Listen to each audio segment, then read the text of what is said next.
Capítulo 4. 10 ordens ou simples sugestões? Sei apreciar um homem. Gosto de ver um homem que é homem de verdade. Gosto de ver homens dignos, homens de valor e de caráter. Aprecio um homem de verdade. Disse isso em uma reunião, anos atrás, em uma igreja da Califórnia.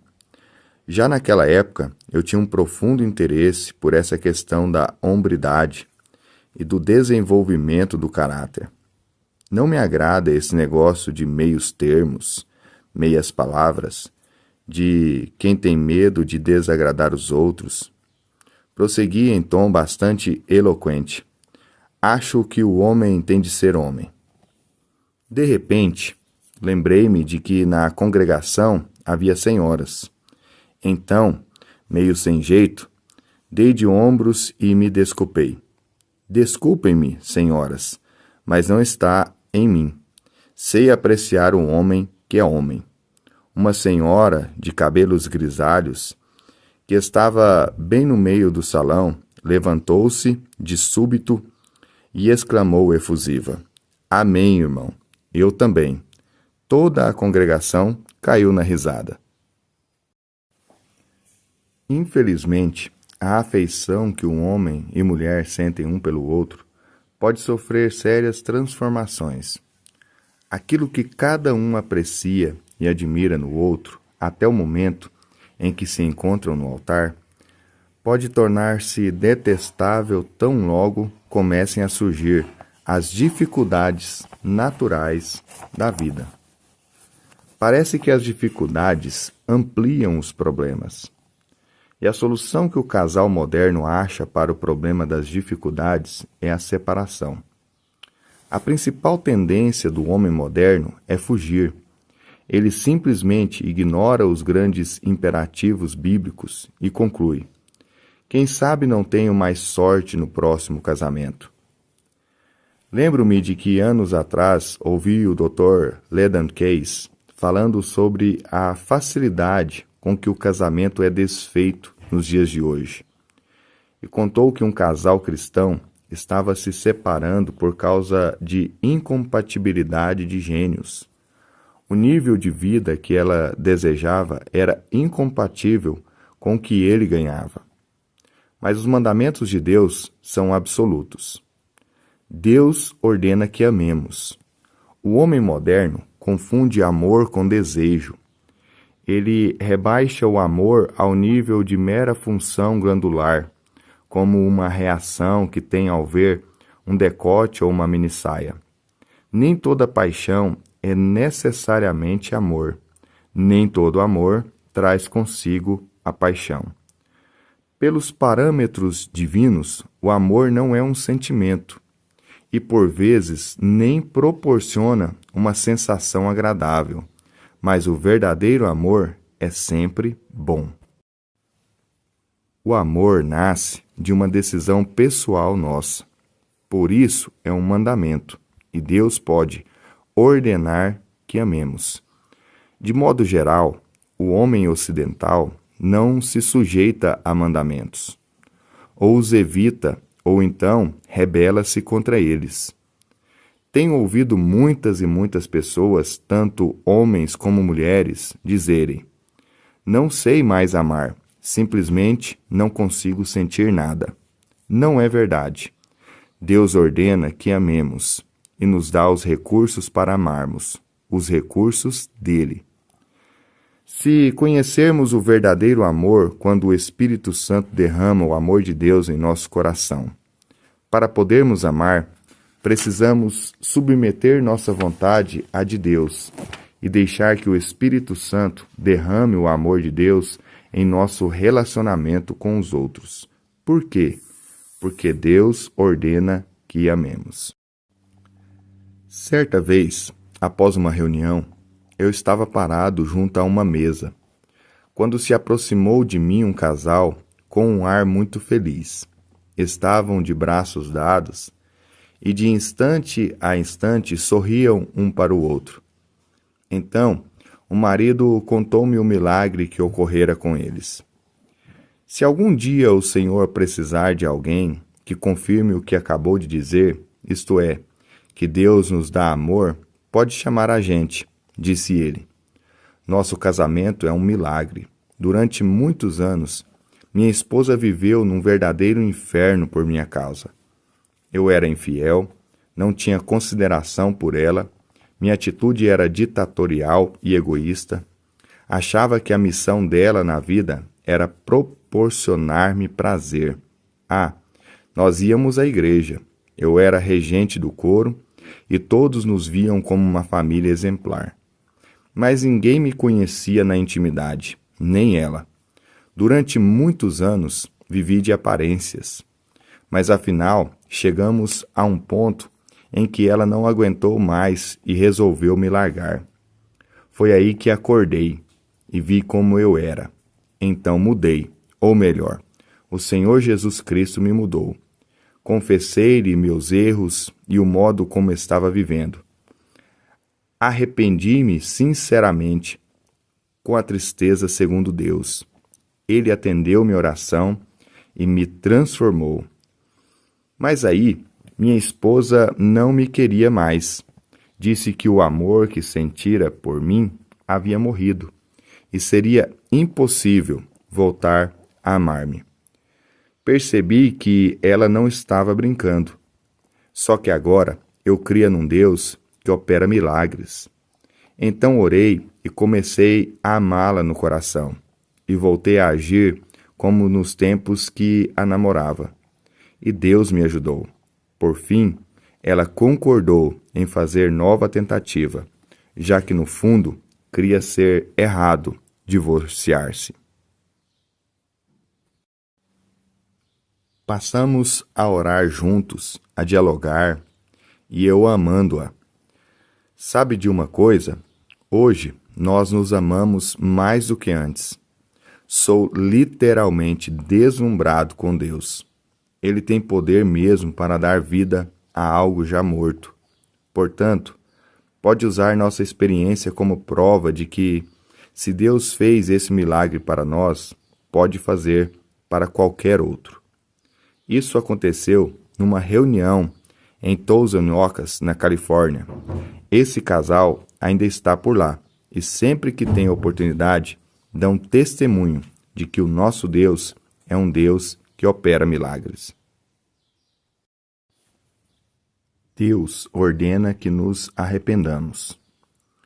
Faz já algum tempo, fui entrevistado num programa evangélico, uma estação de TV de minha cidade. Durante a conversa, comentei com os apresentadores que Deus me dera a incumbência de ordenar aos homens a que se arrependessem. Instantes depois, durante o intervalo comercial, um dos apresentadores, com o microfone desligado, sussurrou para mim: Não, não, não. Aos cristãos nós ordenamos, mas aos incrédulos nós convidamos. Não, não, não. Repliquei, cochichando também. Atos 17:30 diz que Deus notifica aos homens que todos em toda parte se arrependam. Existe uma enorme diferença entre uma ordem e uma sugestão. Quem recebe uma sugestão tem a opção de acatá-la ou rejeitá-la. Mas quem recebe uma ordem não tem opção. Ou obedece ou desobedece. Quando Moisés subiu ao monte, recebeu de Deus uma lista de 10 sugestões? Não. Foram 10 mandamentos. Os pregadores modernos, com essa mania de psicologizar o Evangelho, insistem em que precisamos convidar as pessoas a aceitarem a Jesus. E é claro que, tendo a alternativa de rejeitá-lo, eles o rejeitam. É como um adesivo que tenho visto em alguns carros que diz: experimente Jesus. Na verdade, a mensagem que estão tentando passar é: experimente Jesus, você vai gostar.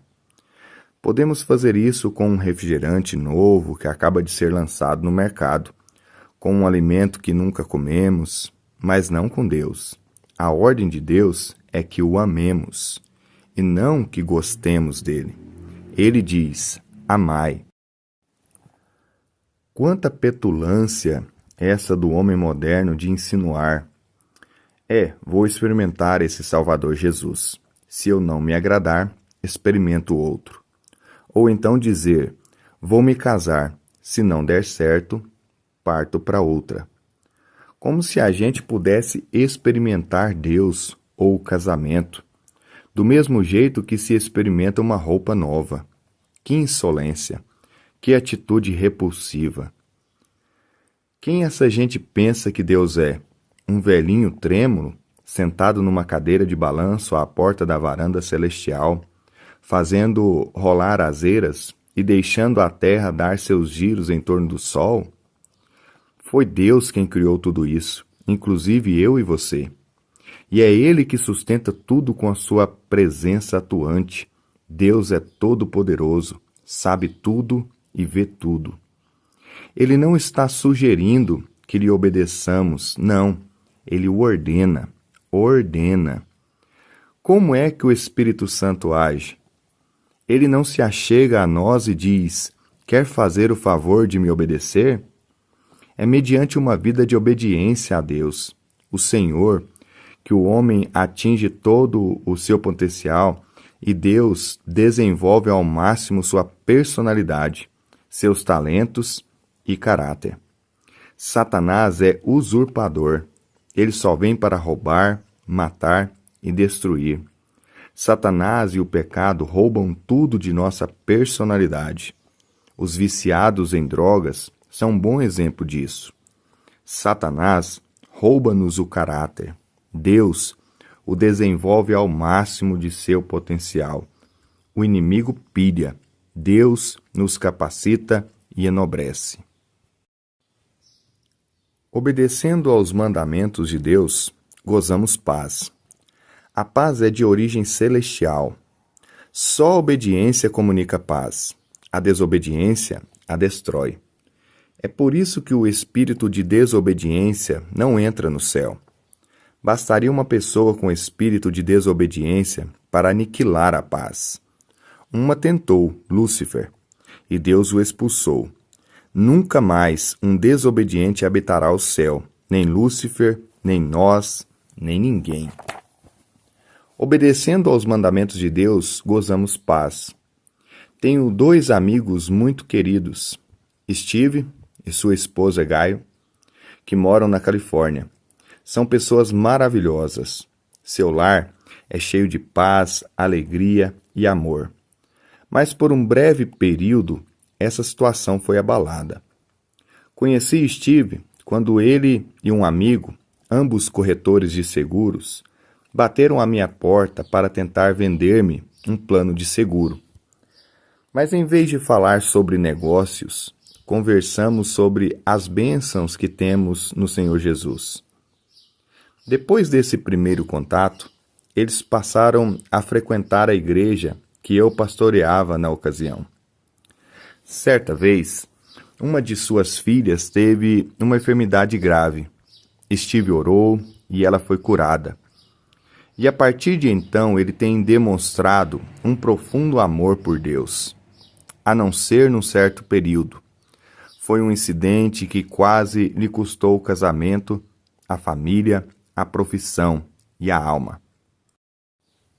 Ele trabalhava numa firma onde os namoricos entre colegas de trabalho eram coisa de rotina. Parece que as funcionárias já esperavam que os homens lhes dirigissem galanteios e gracejos, e eles tinham o maior prazer em não frustrar suas expectativas. Mas Steve foi um pouco além.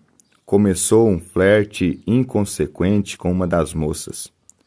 Depois os dois tiveram um encontro, trocaram carícias mútuas e, por fim, cometeram adultério. Não conseguindo aplacar a consciência, ele decidiu abandonar a esposa e os filhos e levar uma vida de licenciosidade. Mudou-se para um apartamento e a pessoa com quem se envolvera foi morar com ele. Mas a Bíblia diz o seguinte: as águas roubadas são doces, e o pão comido às ocultas é agradável. Ele, porém, não sabem que ali estão os mortos, que os seus convidados estão nas profundezas do inferno. Provérbios 9, 17 e 18. Steve perdeu a paz interior. Gaio e as filhas ficaram arrasadas. Passaram muitas noites fazendo exames de consciência para ver o que tinham feito de errado, que enganos haviam cometido, como aquilo fora acontecer. Haviam todos perdido a paz, ele, a esposa e as filhas, e por mais que se esforçassem, não conseguiam reencontrá-la. A desobediência trouxera confusão, sofrimento e dor. Acabara com a paz de todos. Mas Gayle conhecia a Deus. Confiava em sua palavra. Tinha uma fé inabalável, persistente. Então, durante essa fase de lutas, ela passou muitas horas em oração e buscou aconselhamento pastoral. Leu muito a palavra de Deus para encontrar nela não apenas a promessa da restauração de Steve, mas também as mudanças a que ela própria teria de submeter-se para poder amar, perdoar e chegar à reconciliação. Era uma verdadeira mulher. Afinal, um dia, Steve foi preso por estar dirigindo alcoolizado. Na cadeia, ele caiu em si, como o filho pródigo da parábola narrada por Jesus. Com profundo arrependimento e sincera tristeza pelo seu pecado, na cela, ele clamou a Deus de todo o coração. E o Senhor ouviu o seu clamor e lhe perdoou. Assim que foi solto, Steve procurou a esposa para lhe pedir perdão e voltar ao seu lar e à sua própria cama. O processo de reconciliação não foi fácil para nenhum deles. Tiveram de orar muito e conversar longamente sobre o pecado dele e os ciúmes dela. Mas conseguiram, e afinal sua casa voltou a gozar a paz de Deus. Hoje esse casal vive como se nada tivesse acontecido. Por isso mesmo, usei nomes fictícios ao narrar essa história. Ainda os visito, porque os amo e tenho prazer na companhia deles. E é impressionante o número de casais que eles têm ajudado, inspirado e levado à reconciliação. Deus ordena que confessemos. Confessar para que seja removido de nós o pecado e para que sejamos revestidos da justiça. Arrepender do pecado e ter fé em Deus são os dois pratos de uma mesma balança. Um pecado não confessado não pode ser perdoado. O pecado só sai de nossa vida pelos lábios. Quem afirmou isso foi meu amigo Campbell McAlpine, e nunca mais me esqueci dessa verdade. Quando falamos aos homens em seminários, é muito importante dizer às pessoas que não basta receber o perdão, é preciso também ser purificado. Se confessarmos os nossos pecados, Ele é fiel e justo para nos perdoar os pecados e nos purificar de toda injustiça. 1 João 1:9. Muitas vezes tenho visto homens arrependerem-se de seus pecados e receberem o perdão, e saem felizes da reunião com sua condição espiritual. Mas depois de algum tempo, repetem o mesmo pecado e voltam a buscar o mesmo perdão.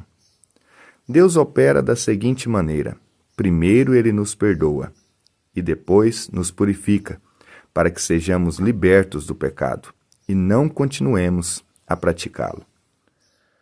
As pessoas estão procurando a verdade, estão desejosas da realidade. Ao dar aconselhamento, precisamos ter a preocupação de expor sempre a verdade, e assim evitaremos uma atmosfera falsa. Contudo, não basta dizer a verdade, temos de falar a verdade em amor. Conheço muita gente que diz as coisas com toda a franqueza, acreditando estar agindo corretamente. Depois, no entanto, na tentativa de dar impressão de que são muito espirituais, acrescentam: sou da opinião de que temos de dizer a verdade custe o que custar. Por isso, sempre digo o que penso. Por vezes tenho vontade de indagar. E quem está interessado em saber? Em geral, esse tipo de pessoa pode até estar dizendo a verdade, mas raramente a diz em amor. Por outro lado, há aqueles que têm medo de dizer a verdade, receiam magoar os outros ou perder a amizade de alguém. Ainda não entenderam que a única maneira de demonstrarmos o verdadeiro amor é falar a verdade em amor. Chamo esse desamor de afeição exagerada. Vejamos um dos exemplos. Suponhamos que estou pregando e bem no meio do sermão, alguém me entrega um bilhete dizendo que naquele momento está ocorrendo um incêndio na casa de certo irmão. Que devo fazer? Aquela pessoa corre o risco de perder tudo que tem.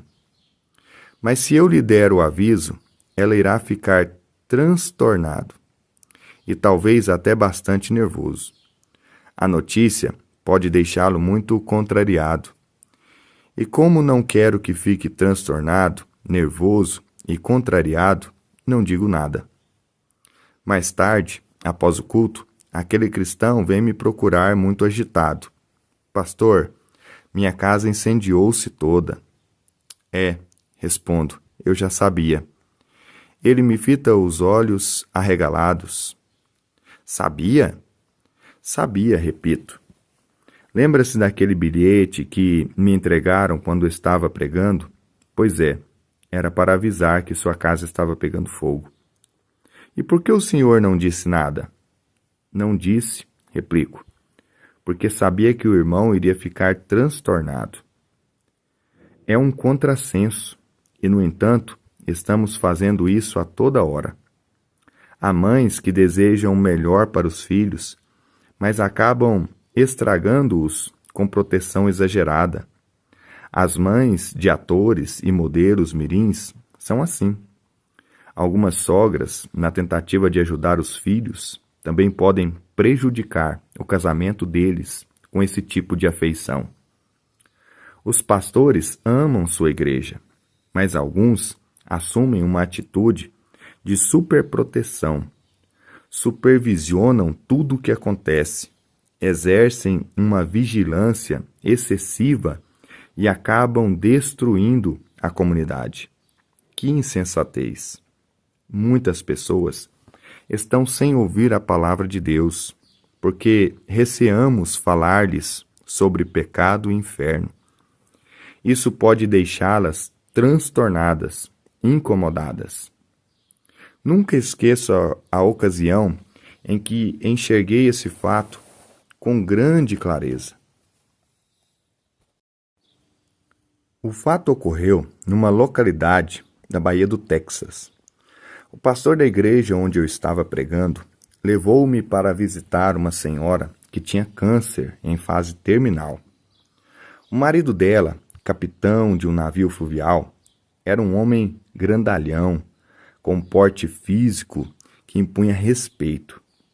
Ele havia tirado licença do seu trabalho, fizera um empréstimo bancário para passar o tempo todo junto da esposa, cuidando dela com muita ternura, amor e compaixão. Ficava dia e noite ao seu lado. Tão grande era o amor que sentia pela doente. O pastor pedira que eu fosse visitá-la em sua companhia, na esperança de que pudéssemos conversar com a mulher acerca do estado de sua alma e de seu relacionamento com Deus. Alguns anos antes, ela frequentara a igreja, onde atuara ativamente. Mas devido a um mal-entendido que a deixara bem magoada, ela abandonou a igreja, abrigando uma profunda amargura no coração, e nunca mais fora aos cultos. A preocupação do pastor era que ela tivesse uma oportunidade de confessar a Jesus Cristo e se assegurasse de que passaria a eternidade na presença de Deus, no caso de vir a falecer. Quando chegamos, ela estava sentada na sala, numa cadeira de rodas. Achava-se muito enfraquecida, bem magra e mal cheirosa.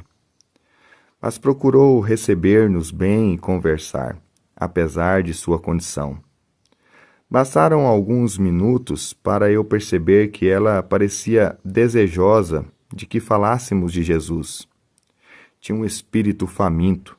Contudo, assim que comecei a falar-lhe, o marido, grandalhão, colocou de leve a mão sobre o ombro dela, com atitude respeitosa, e disse em tom frio, mas firme: "Ela é uma ótima pessoa, uma mulher excelente.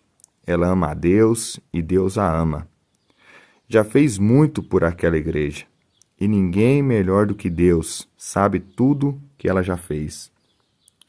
Ele não queria que eu a levasse a fazer uma confissão de fé em Jesus.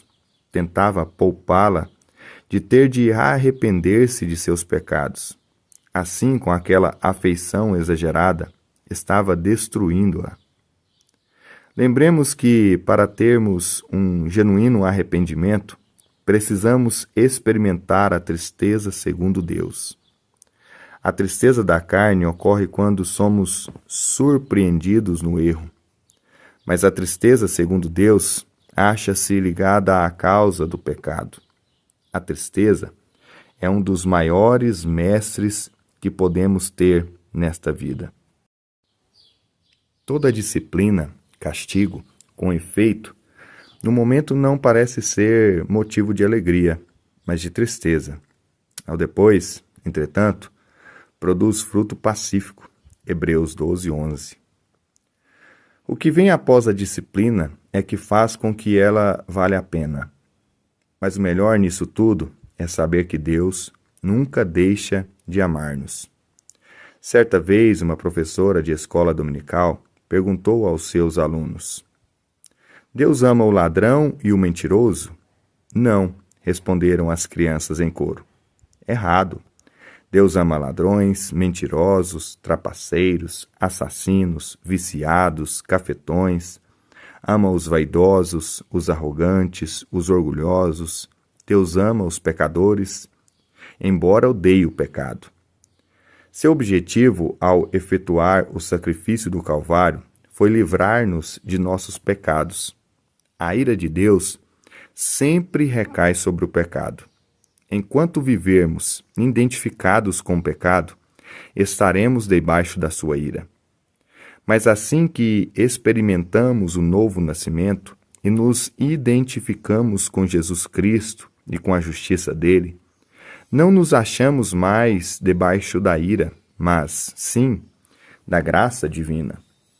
O objetivo do Espírito de Deus, ao operar em nós convicção de pecados, não é entristecer-nos, embora ele de fato nos cause tristeza.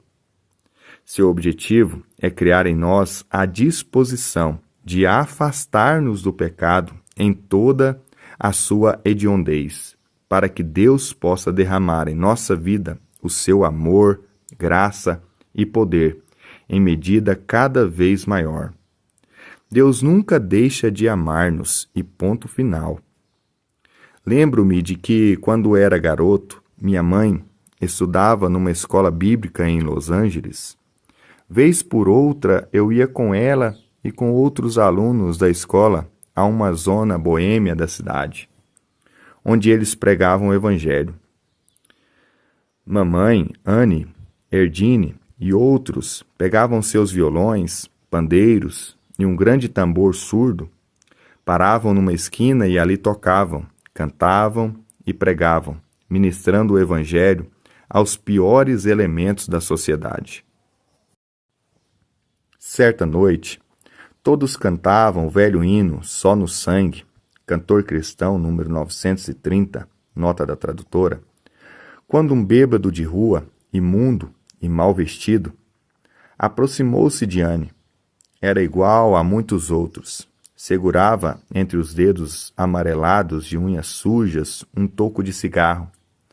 Tinha os olhos baços, vidrados, estava muito sujo, e as roupas largas, evidentemente eram de segunda mão. Exalavam um forte mau cheiro de vinho barato. O homem tocou no braço de Anne, querendo falar-lhe, mas ela afastou-se, repuxando o braço. Ele tocou de novo e insistiu em chamá-la. Afinal, a moça olhou para que ele dissesse logo o que queria. Os outros continuaram cantando. O que vocês estão cantando é muito certo, disse o homem com voz pastosa, rouca e arrastada. Eu sei disso. Só o sangue de Jesus pode me limpar de pecados.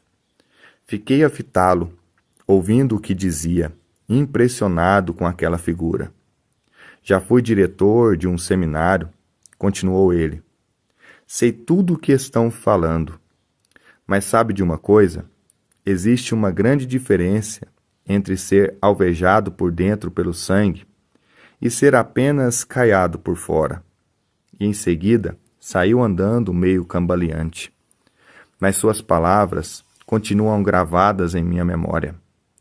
Ele fora apenas caiado por fora. O pecado não confessado não é perdoado. A sabedoria humana esconde, a divina expõe. O homem caía por fora.